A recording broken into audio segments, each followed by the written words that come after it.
We all want to be safe. We all enjoy residing in a safe community where we can rest our head on the pillow at night without worrying.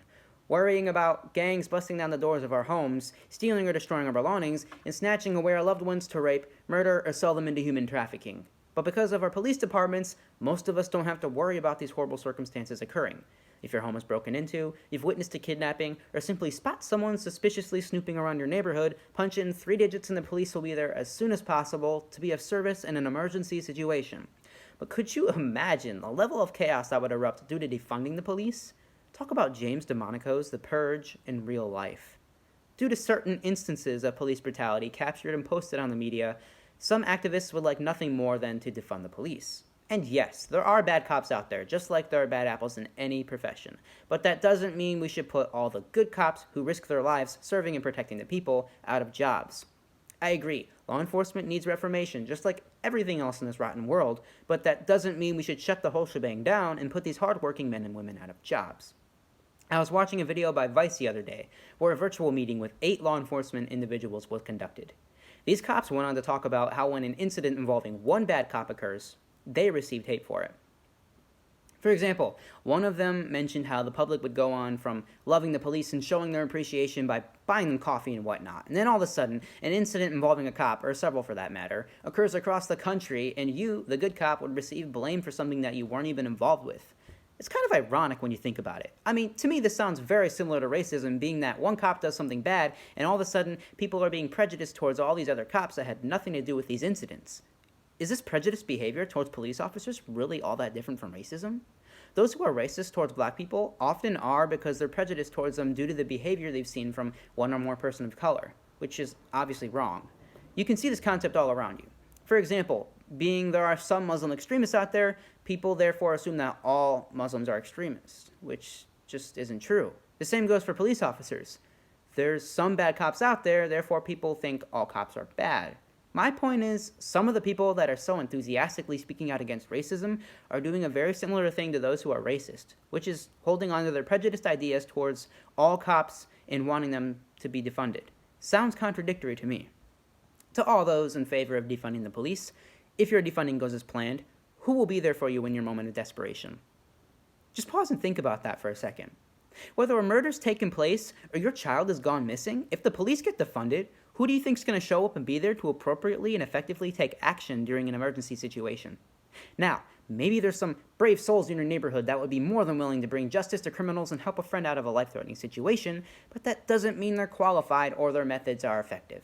Who do you know, other than the police, that have the professional resources to solve crimes, go after criminals, de-escalate and prevent extremely dangerous situations, and handle stressful and life-threatening situations appropriately?